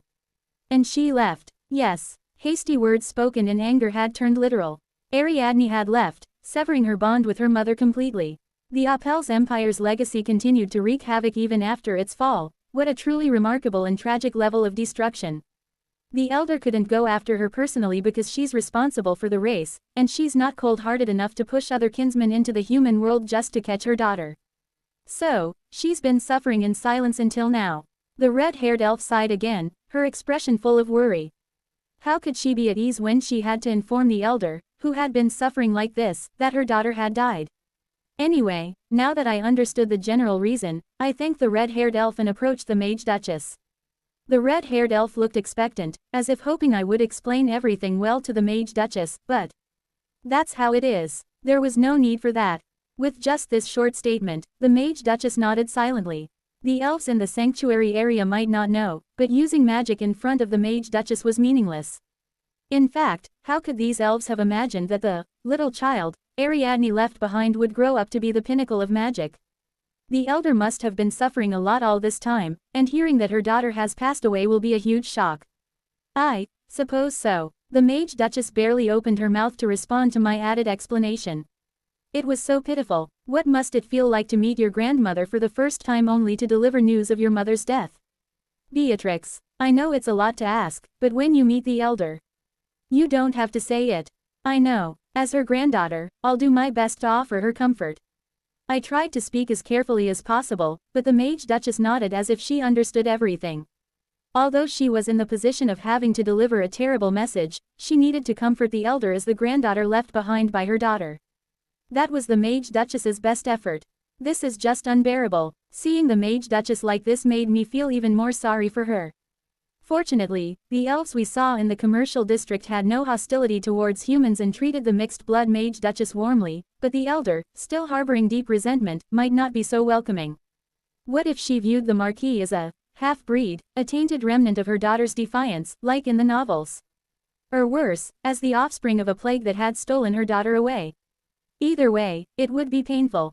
The difference was obvious as we entered the elves' residential district. There were far more elves here than in the commercial district. Naturally, the sight of humans, who should have been confined to the commercial areas, drew curious and scrutinizing gazes. Humans. Did tourists get lost? How would a lost tourist even get here? Besides, Clarisse brought them along. But isn't that Ariadne? The once indifferent stares quickly shifted to a buzz of interest and commotion. Given that an elf who was the spitting image of the elder's estranged daughter had appeared, their reactions were only natural. Everyone, make way. We need to meet the elder first. Thanks to the red-haired elf, Clarisse, we were able to move forward without being swept up by the crowd. Even the curious elf stepped back when she spoke with a serious face. I let out a small sigh of relief. If we'd been detained by that crowd, we wouldn't have reached the elder until after sunset. What's happening? An unexpected sight unfolded before me before I could finish my thought. The elves parted to the sides in an almost miraculous display, creating a clear path ahead. Were they making way for us out of consideration? These elves were incredibly thoughtful. Did Ariadne come? That assumption shattered the moment I saw the figure waiting at the end of the cleared path. The elves, who had been loud and inquisitive just moments before, now lowered their heads in reverence. Standing there was a woman with the same white hair as the Mage Duchess, her hair grown out normally to her waist. She had some wrinkles, but those wrinkles actually made it easier to recognize who she was. That elf must be the Elder. Meanwhile, I was surprised at how minimal the effects of aging were for a being of over 6 centuries old. Long-lived races were amazing. Has that foolish child finally come? The Elder approached with quick steps, frowning slightly. It seems she was nearby and came first after noticing the commotion. Damn it, but cold sweat ran down my back because this was not a good visit at all. This wasn't how things were supposed to happen. It would be shocking enough to hear that her daughter had died, but how much more devastating would it be to first hear the fake news that her runaway daughter had returned, only to then be told, actually, she's already dead. Why did you leave if you were going to come back anyway? The Elder, who had been approaching us with an expression of half anger and half relief, suddenly trembled. Who are you? I bit my lip at her following words. She was a mother with enough maternal instinct to immediately realize this wasn't her daughter. How were we supposed to deliver the truth to a mother who'd already suffered so much? Chapter 327, The Prosperous Western Territory, 7. A massive tree stood at the center of the Elven residential district. Next to it was a 3-story building, standing alone while other buildings were clustered together. This isolated structure served as both the Elder's residence and a meeting space for elves. Its symbolic importance made it off-limits even to other elves. It was unprecedented for human tourists to visit such a revered building, yet no one could show excitement or curiosity. I hope this goes well. I stared glumly at the stairs while sitting on the sofa. While the rest of our group remained dazed on the first floor, the Mage Duchess had gone up to the 3rd floor with the Elder. After meeting the Elder on the street and learning that the Mage Duchess was her granddaughter, she led us to her home. Though we hadn't yet spoken about her daughter, the Elder, with over 600 years of life experience, seemed to have guessed the situation from her granddaughter's solo arrival and Clarice's gloomy expression. Of course, her face showed a mother's desperate hope that her fears weren't true. Will she be all right? Louise, who had been fidgeting with her empty teacup and looking anxious, finally spoke. Her trembling eyes and tense face revealed how mentally strained she was. She'll be fine. Don't worry too much. I understood her feelings, so I gave her a reassuring answer. To Louise, the Mage Duchess wasn't just a fellow prospective wife, but more importantly, a precious mentor who taught her magic. She was the benefactor who showed Louise the path of magic when she was young and devastated by the loss of her sister. Now, this benefactor and dear teacher had to inform her grandmother about her mother's death, and to a grandmother who might hate her. As a disciple, it would be a lie to say she wasn't worried. That's right, it's the Mage Duchess we're talking about. She'll definitely be fine. Irina, sitting next to Louise, held her hand and offered comfort. She added that she was a Duchess of the Empire and someone who had reached the pinnacle of magic, so she'd be able to overcome any obstacle. Margetta also nodded, supporting Irina's words. Only then did Louise show a somewhat relieved expression. Or perhaps she was just pretending to be okay for the sake of others' comfort. I really hope nothing goes wrong. To be honest, I felt anxious, too. The Mage Duchess was invincible in human society, but right now, she was just someone's granddaughter. So all we could do was to pray that things went well. The innermost room on the 3rd floor seemed to be a room that my grandmother used as an office. It was also where I found myself in a private audience with her. I had fortunately been recognized as a guest, so I should speak quickly. I needed to convey the news about Mother and hear how she thought of me. However, I couldn't bring myself to open my mouth. I had seen my grandmother's expression on the way to this room. A face rigid with despair yet tinged with desperate hope, reason whispering of a terrible disaster while the heart refuses to accept it. I had witnessed that contradiction. Mother. I thought of Mother while fidgeting with the untouched teacup. I felt a bit resentful towards her. Why didn't she tell me anything about her maternal family? Why did she fight with grandmother and cut ties? Wasn't there, even a little, a better way? So you're my granddaughter. Amid these thoughts, my grandmother spoke first.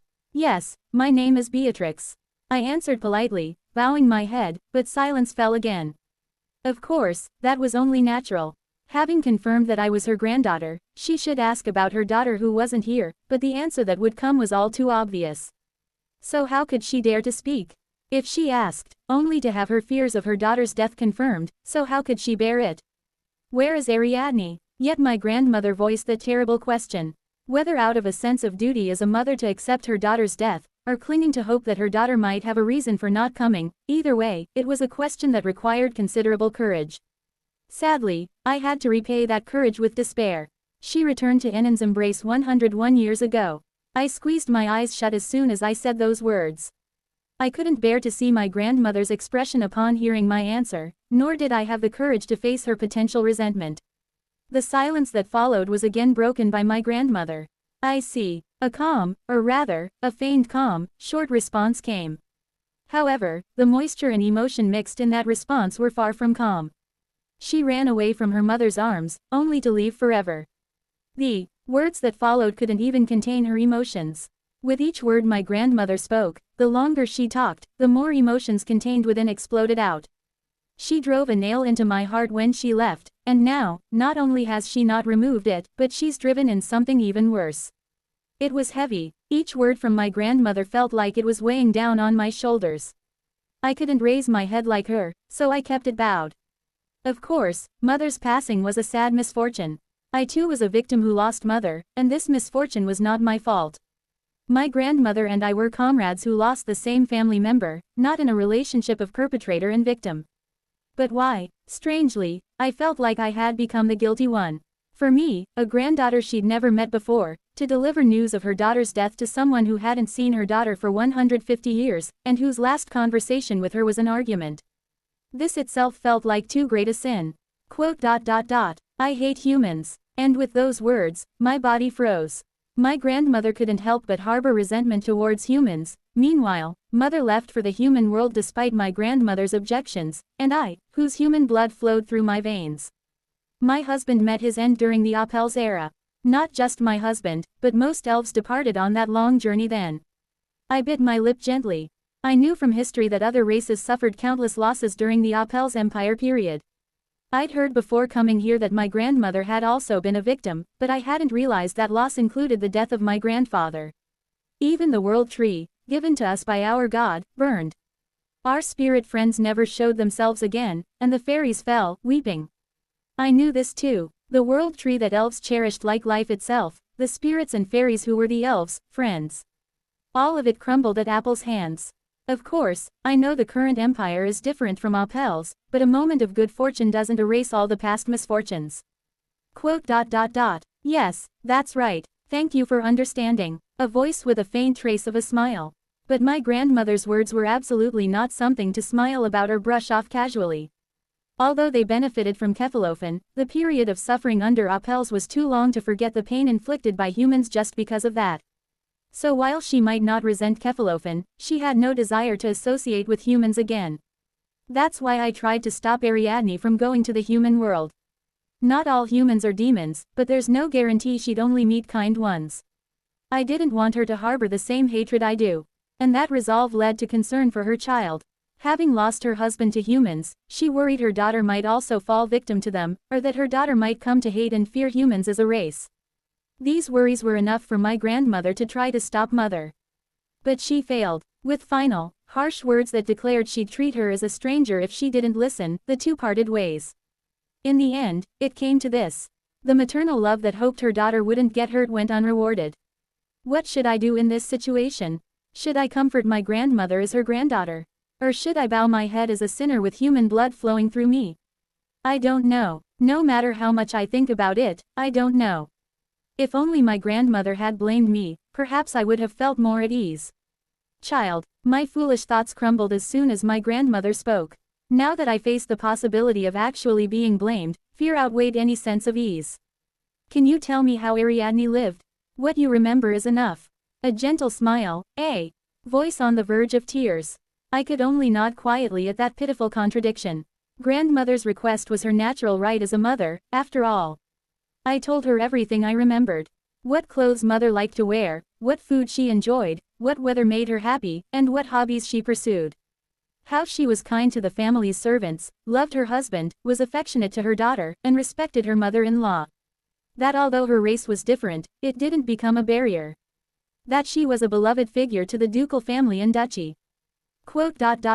I see. Each time, my grandmother nodded with a faint smile, as if trying not to interrupt my recollection of memories with mother. It seems she lived well, forgetting this unworthy mother. That's a relief. But those words made my mind go blank. This shouldn't be the conclusion. What my grandmother needed to know were the happy memories of mother, not a life lived without her. She shouldn't think of herself as a mother erased from her daughter's memory. If so, then truly, the last memory between mother and grandmother would be their argument with harsh words exchanged. That's not true. So, I dared to speak my mind. Mother wouldn't have forgotten you, grandmother. Grandmother threatened to consider her a stranger if she left the sanctuary area. Mother didn't take that threat at face value and cut ties. When mother disliked something, she showed it clearly. If she had complaints, she'd hold me, still young then, and list her grievances. Honestly, it wasn't a particularly good memory. She'd grumble about politics and social affairs that a young child couldn't understand. Those times were truly difficult. So if she disliked you, grandmother, she would have voiced all sorts of complaints to me. I think mother didn't say anything because she felt guilty and missed you. Hearing this, grandmother's eyes widened for a moment, then she smiled again. What a mess of an argument. Pardon, if she had forgotten me, she wouldn't have even thought to dislike me, so of course she wouldn't have said anything. Was that the case? Come here. Grandmother beckoned to me just as I was about to lower my head in embarrassment and self-loathing at failing to persuade her. You said your name was Beatrix. Yes. At that, grandmother's smile deepened. It was about 300 years ago. When Ariadne was still young, I used to sit her on my knee and read her fairy tales. Saying this, my grandmother took my shoulders as I approached and sat me on her knee. It was a fairy tale written around the time Kefalofen drove out Apelles, about the friendship between elves and humans. I didn't particularly like it, but Ariadne was especially fond of that story, so what could I do? I had to read it. My grandmother chuckled softly, saying the signs were there from the start, but I couldn't laugh at all. It was embarrassing to sit on someone else's knee at my age. This would be embarrassing even for a child, let alone on my grandmother's knee. I couldn't understand why she liked it. It was hastily made, the content was a mess, not very interesting, and the plausibility wasn't great either. So it's a fairy tale long forgotten now. Thanks to my grandmother now stroking my head as she spoke, I couldn't bring myself to move. But it became a fairy tale that remained forever in Ariadne's heart. The hand stroking my head stopped, and I felt two frail arms embracing me. Unlike me, like in the fairy tale, she learned love from humans. The arms trembled faintly. No, not just the arms, but her entire body embracing me shook. I also carefully extended my arms to hug my grandmother. At this moment, such an action would be better than any words. Like that fairy tale, she left behind a treasure. And then, grandmother fell silent again. But strangely, the silence didn't feel awkward now. Chapter 328. The Prosperous Western Territory 8. Grandmother held me tightly for what felt like an eternity before finally releasing me with a small, awkward cough. It seemed she felt embarrassed about showing such strong emotions to someone she was meeting for the first time, even if I was her granddaughter. I'm sorry. Getting old just makes me more tearful. No, it's fine. I quickly shook my head at her apology. No one in the world would judge a mother mourning the loss of her child, and grandmother's tears were as much about accepting her granddaughter as they were about grieving her daughter. How could I possibly reject those tears while cradled in her arms? Rather, I felt grateful that grandmother showed her honest emotions in front of me. She didn't push me away out of hatred for humans despite my mixed blood, but focused on the elven blood of her daughter flowing through me. Your mother was scatterbrained even as she aged, but you're so mature at such a young age. It seems you take after your father in personality. Still, I couldn't get used to her treating me like a small child.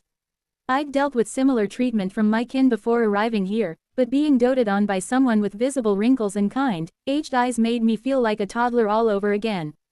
I hadn't experienced anything like this since my maternal grandmother passed away. To be fair, from her perspective, a granddaughter 500 years younger probably was just a child. Child. Grandma carefully opened her mouth as I hesitated, unable to get up from her lap. Would it be all right if I called you Trixie? My body froze at those words. Trixie, a name I hadn't heard since my parents passed away. Only my family used that to call me. A wave of emotion surged in my chest, but I managed to keep it in check. Having someone call me Trixie again should have been a joyful thing, not something to cry about.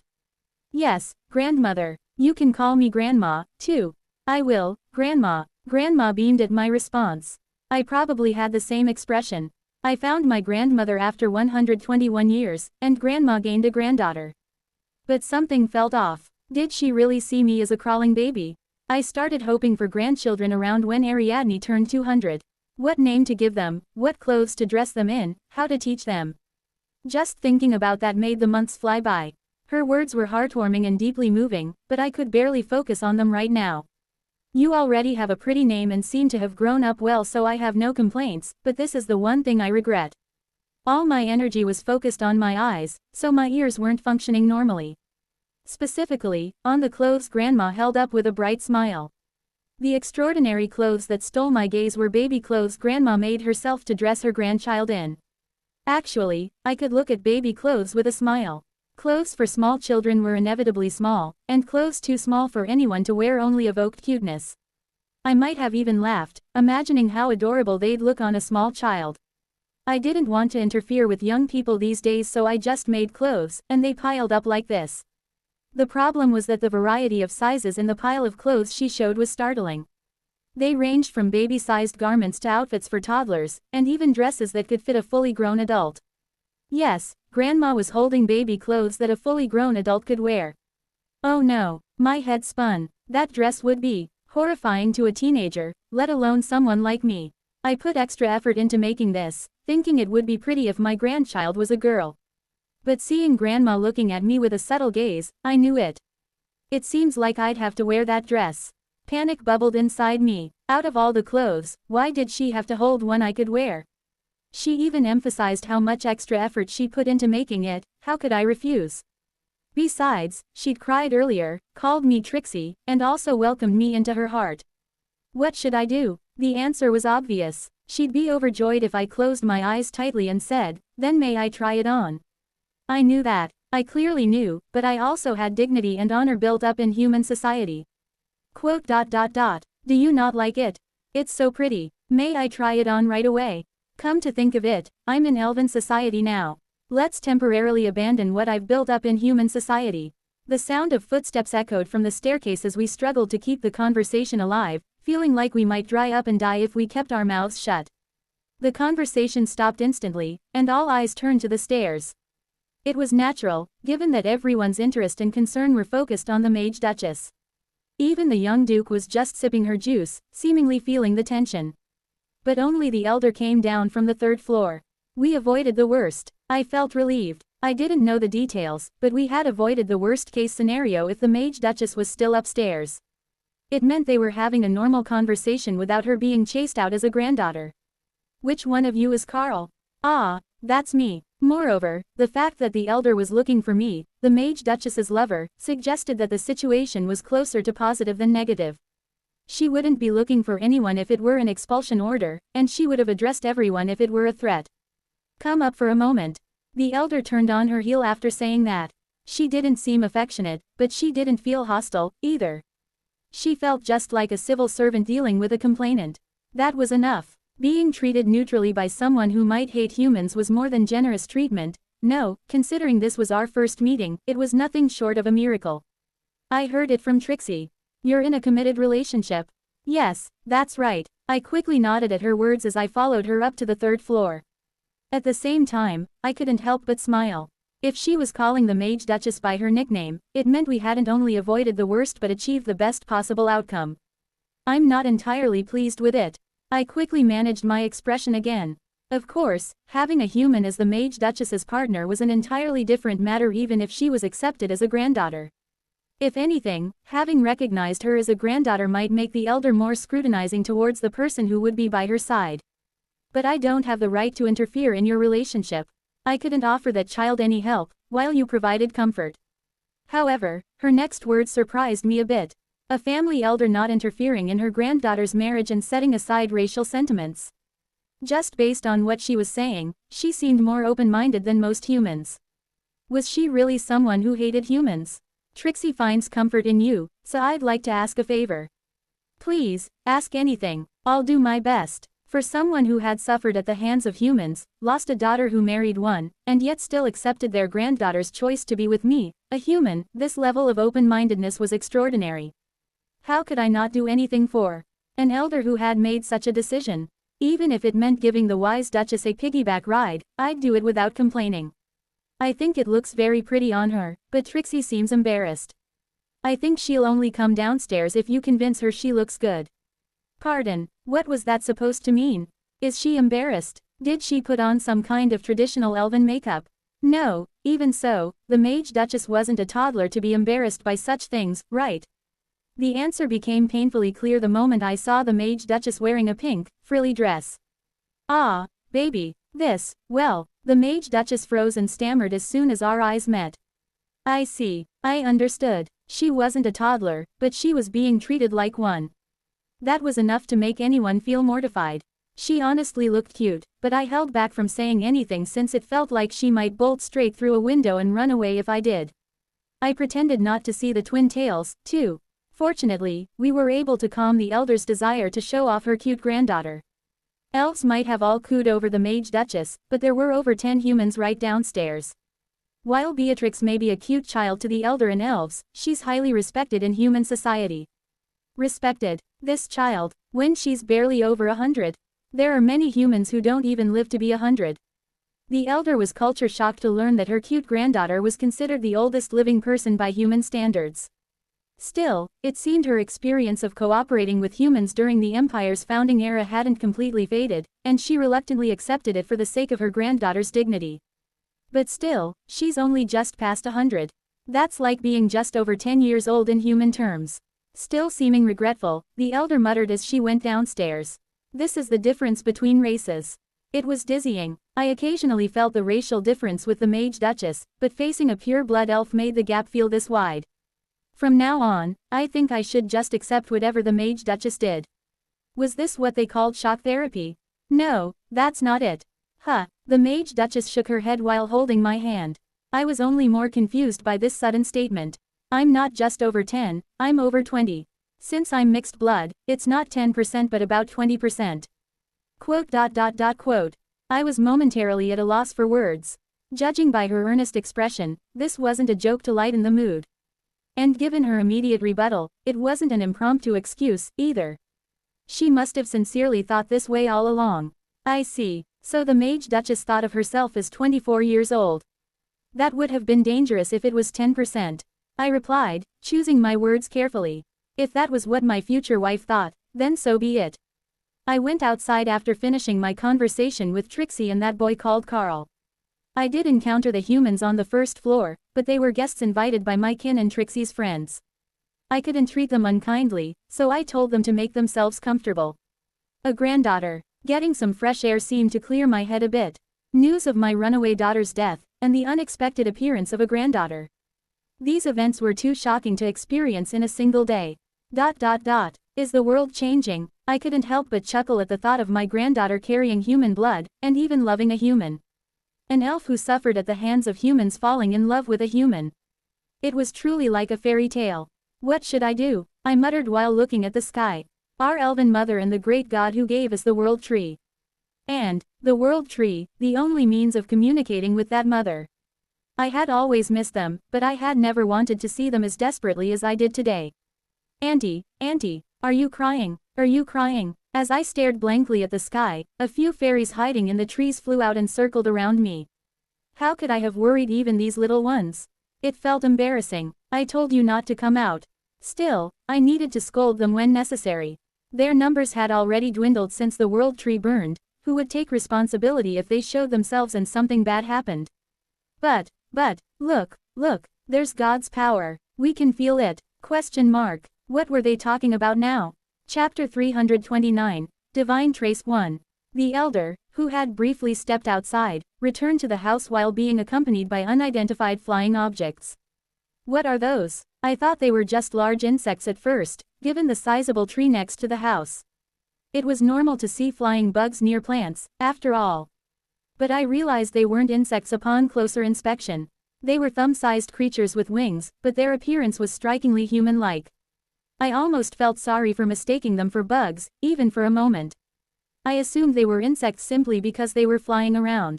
Over here. God, there, over there. The elder, who had brought in over 10 of these flying beings, tried to say something, but the creatures flew towards us before she could finish.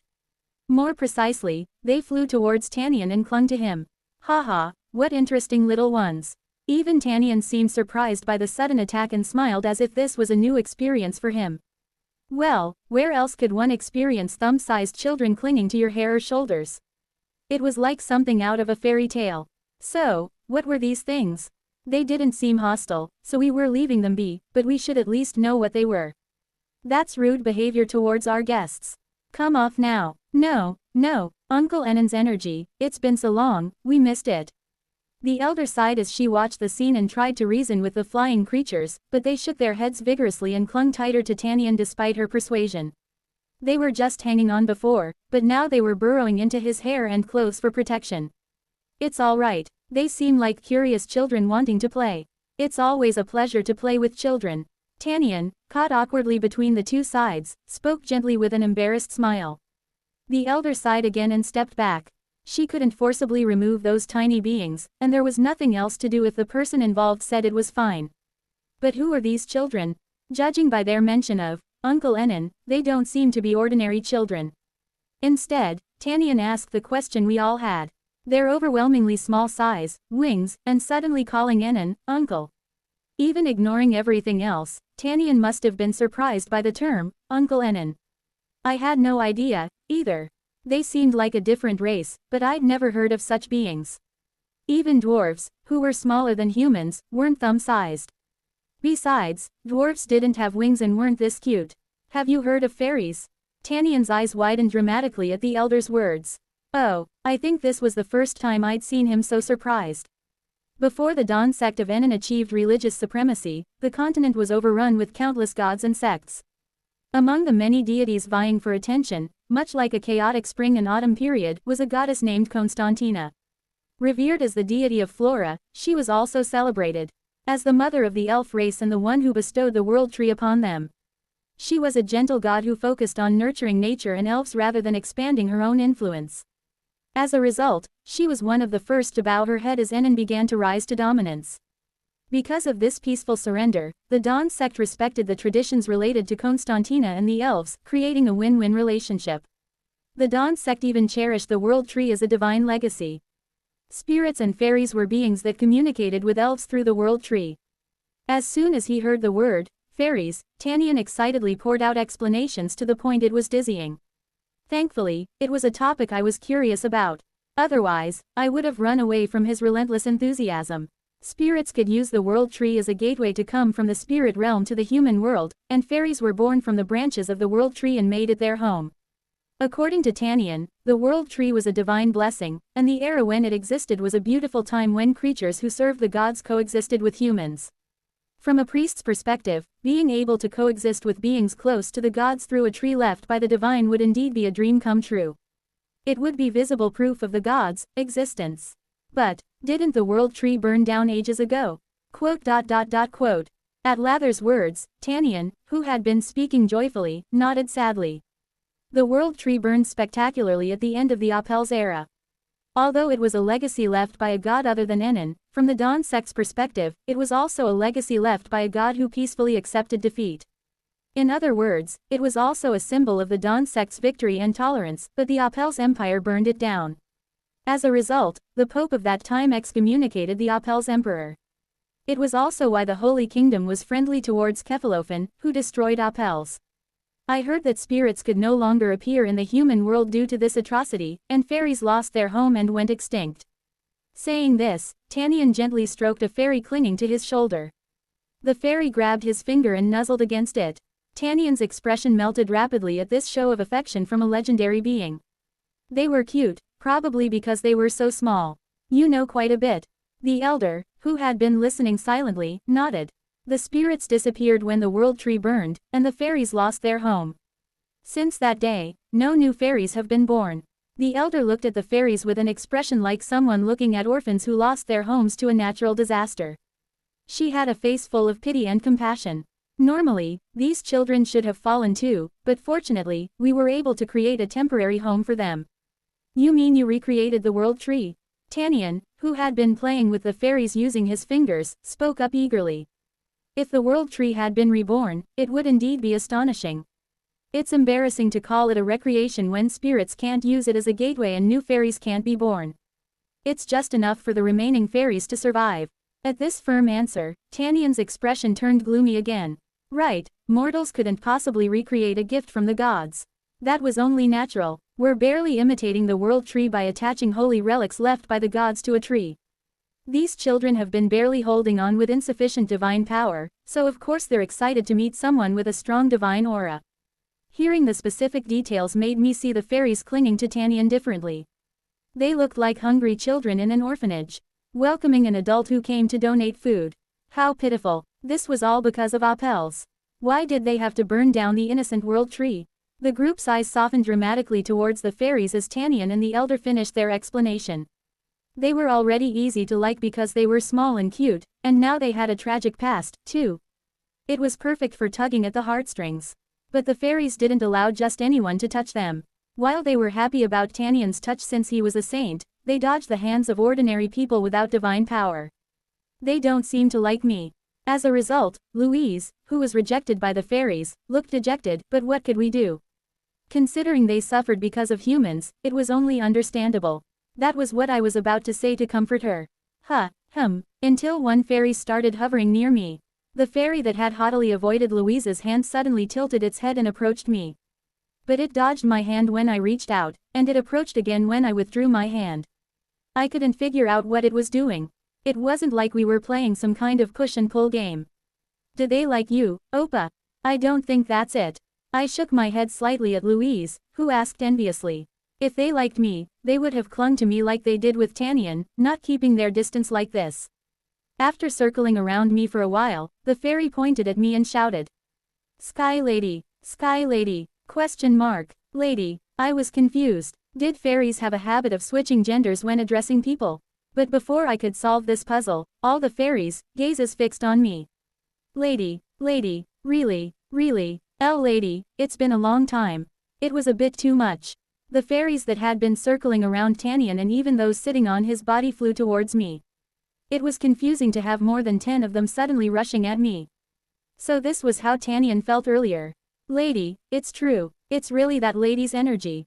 And the fairy that had called me Sky Lady was already clinging to my clothes. Carl seems popular with the children. You'll make a good father. Haha. Margetta made an awkward joke in this unexpected situation. Margetta had also failed to touch the fairies like Louise, and I wonder if it was just my imagination that I sensed a hint of jealousy. Here, in body, it's here. Lady's energy, it's here. Meanwhile, a fairy was tapping on my chest and whining. Seeing this, I finally understood why they were acting this way. Unlike Tanian, whose whole body had become a playground, the fairies were only interested in my body. Considering that these fairies who were sensitive to divine power mentioned the sky. The eternal blue sky, no matter how I thought about it, it must be that. It was the only connection I had to the divine. Lady. So the eternal blue sky was a goddess. It was a bit surprising that the sky deity was a female. I had a vague image of Uranus or Zeus, but I guess that was just prejudice. Lady's energy is not embedded. It can be removed. Lingering energy. Should we take it? In the meantime, a strange conversation was going on among the fairies. They could remove the divine energy. The same energy that made professional priests cough up blood when they tried to remove it. Really, my heart swelled with this unexpected fortune. Well, fairies were closely connected to the divine, weren't they? They were on a different level from mere mortals, so they might easily do what mortals couldn't. Children, what are you suddenly talking about? Seeing the fairies who usually avoided humans clinging to someone who was clearly not a priest, the elder, who had been watching blankly, seemed to come to her senses and hurriedly approached to ask the fairies. This person has that Sky Lady's energy, we can take it. The fairies chattered to the elder, their tone insistent, almost like children throwing a tantrum. But, we have nothing to give. Mom said if you want something, you must give something in return. We have nothing, everything burned. We couldn't keep Mom's word. Mom, we miss you. Mom, oh, children, even the elder didn't know what to do as their complaints turned into tears for their mother. If the fairies, mother, meant the world tree or the goddess Constantina, meeting either was practically impossible. Hey, anyway, I cautiously spoke to the fairies who had suddenly burst into tears. I couldn't give them their mother, but I could give them something else. You can have it if you can take it. At those words, the fairies who had been crying pitifully looked at me with widened eyes and flapped their wings. Really, really, can we take it? All of it, all of it, yes, I meant it. Honestly, I'd even pay them if it meant they'd take it off my hands. Waiting for the eternal blue sky's forgiveness wasn't going to solve anything. I'd rather owe a favor to these fairies. Chapter 330, Divine Trace 2. After today, I officially renounce my neutrality regarding the fairies. From this day forward, the fairies and I were one. Any oppression or mistreatment of them would be considered a direct challenge to the executive manager of the prosecutor's office. Anyone who dared to oppose this would have to answer to me in a duel. Thank you, thank you. Sky Lady's energy feels great. We'll finally be full for the first time in ages. Kind human, the energy of the eternal blue sky was branded on my body like a tattoo. When I said they could take it for free if they could, the fairies circled around me, expressing their joy. Some even clung to my hair or sat on my shoulders. Considering how they avoided touching anyone else except Tanyan, this seemed to be their ultimate expression of gratitude. Such good children. Watching their innocent chatter made my blood boil with anger toward Apels. To think that such pure, righteous creatures were driven to the brink of extinction, could those responsible even be called human? Apels, you deserve to be destroyed. Carl, what do they mean by Sky Lady's energy? Unlike the joyful fairies, the others were understandably confused. From their perspective, it seemed like the fairies were drawn to some divine power within me, but I wasn't a priest or even a devout believer. To those who knew nothing, there was no way to make sense of this. There was an incident involving a heretical cult up north. The nomads there worship a sky god. It's probably related to that. I said this while lightly tapping my chest, and Margetta, who had been looking blank for a moment, quickly nodded. Margetta had seen the wound before, so she should understand with just this much explanation. Ah, I see, so that's what it is. Margetta's expression darkened briefly, probably recalling the wound, but she quickly composed herself and ended the conversation. Given how many people were unaware of my injury, it wasn't a topic to linger on.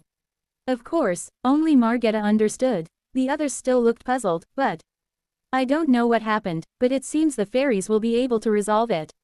The Mage Duchess subtly cut off any chance for the conversation to continue. Once she had drawn that conclusion, it was awkward to probe further. I gave her a slight nod of thanks, and she responded with a faint smile while shaking her head. She must have been worried. Margetta wasn't the first to see my wound. The Mage Duchess knew it before her. We'd met after the Great War in the North, and I had shown her the injury during one of our early interactions, hoping she could heal it. Though other mages had failed, I was hoping that someone at the pinnacle of magic might succeed. Of course, it turned out to be impossible, which was why I was still in this state. Anyway, it must have troubled the Mage Duchess a lot. After all, it was a wound left on her lover's body that she couldn't erase herself. She must be glad to see the possibility of healing from an unexpected source. Then, we'll take it right away. Go ahead. And the fairies were at the center of this miraculous healing. They hovered around me as I gave a gentle nod, clearly excited. Truth be told, I was excited too. It had been a long, painful time. If the eternal blue sky's energy could be removed, the wound would become just an ordinary wound, healable by magic or divine power. Finally, I could say goodbye to this damned wound. Clothes are in the way. Let's erase the clothes first. Yeah, we'll erase them. My mind froze at these sudden words. Kids, what do you mean by erasing my clothes? Weren't you just going to take it as is? But the fairies' wings sparkled before I could open my mouth, and my upper clothes began to fade, revealing my body. Oh, so they weren't completely removing my clothes, just making them transparent. They must be able to use such interesting magic because they were fairies. Quote. After a short denial of reality, I looked around. Naturally, all eyes were drawn to the now fully exposed wound. Oh, Opa. Seeing Louise trembling, I immediately closed my eyes. What a disaster. It only took an instant for me to go from a lover to someone accused of hiding a terrible secret. Opa, how did this happen? Irina screamed with tears welling up in her eyes. A wound like that and I knew nothing. Louise stammered, clearly on the verge of panic. He split the sky with a body like that. And he never once showed any sign of pain. Eric and Rudy's whispered to each other, their voices quick and filled with disbelief. I was definitely screwed. I wanted to keep it hidden as much as possible and planned to reveal it gradually on my own terms, but here it was, exposed all at once. The only silver lining was that Margetta, noticing my shirt fading, had quickly shielded the young Duke's eyes. No 10-year-old needed to see something this traumatic. But that was where my luck ended. Come to think of it, Opa, you wore regular clothes instead of a swimsuit at the beach too. At Louise's murmur, Irina's gaze sharpened even more. She still remembered that. I felt grateful she remembered even small details, but I really could have done without it right now. Did you two know about this? Then Irina, wiping her eyes, turned her gaze to Margetta and the Mage Duchess, who were relatively quiet. It was almost pitiful to see them flinch at her accurate observation. I knew about it, but it was difficult for me to say anything since Carl was hiding it. I thought it would be right for Carl to tell you himself. The scars look severe, and I understand your concern, but they aren't as serious as they seem. As long as he doesn't deliberately aggravate it, it doesn't interfere with his daily life. Margetta and the Mage Duchess, who suddenly found themselves in the position of having kept silent, hurriedly explained the situation. But no matter how reasonable their reasons, the fact that they kept quiet doesn't change. Perhaps because of this, Louise and Irina's expressions remained dark. They seemed shocked that they didn't know about their lover's wound until now, and even more so that they were the only ones who didn't know. If I had known Opa was in pain, I wouldn't have been so bothersome. During the inter-class competition, at the beach, and asking for other favors. Louise's guilt-ridden words made me break out in a cold sweat. I wasn't an invalid. Sure, the scars hadn't healed, but they didn't stop me from living a normal life. That human seems to be crying. What do we do? What do we do? Did we do something wrong? Mom, Mom. Meanwhile, the fairies hovering around me grew restless, trembling as they clung to my hair. They seemed to think they were the reason everyone was upset. No, it's not your fault. This is because I handled things poorly. It's all my karma. Everyone. So I plucked up the courage to speak up, and their tear-filled gazes stung like needles. Honestly, I was a bit intimidated. It was a difficult issue to talk about comfortably, so I couldn't tell you until now. I wasn't trying to hide it, I was planning to tell you someday. Still, their tearful gazes didn't change. Even I thought it sounded like an excuse made only after being caught. Still, I meant it. Why would I flaunt an unhealable scar? I'd wanted to share it thoughtfully, at the right time, rather than rushing it. But things had spiraled out of control. In trying to time it right to avoid worrying them, I ended up causing both worry and hurt. When we get back to the hotel, I'll explain everything. Can you let it go for now? In the end, I proposed a strange compromise rather than trying to persuade them. It wasn't appropriate to explain everything in detail here with club members and outsiders like the young Duke present, and this wasn't exactly a comfortable place for such a discussion. I subtly pointed out the trembling fairies, which finally made Louise and Irina soften up. They probably didn't want others to feel awkward because of our issue.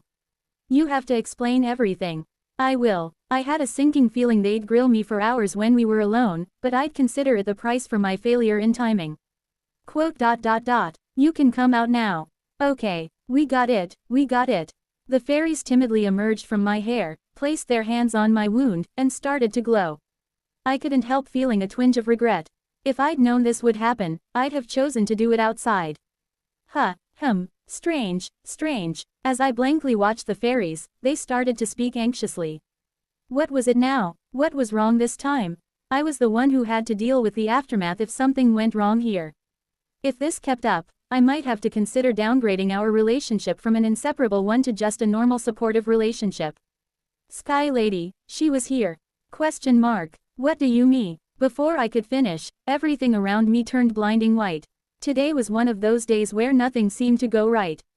Either that, or maybe I was being punished for trying to remove divine power through unofficial means.